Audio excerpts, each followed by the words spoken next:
Hey guys, welcome to the channel, and in this video I will show you how to change the password of your switch.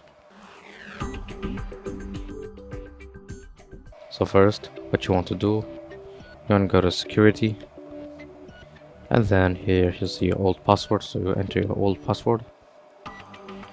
By default it's password, the password is password, and then you enter your new password.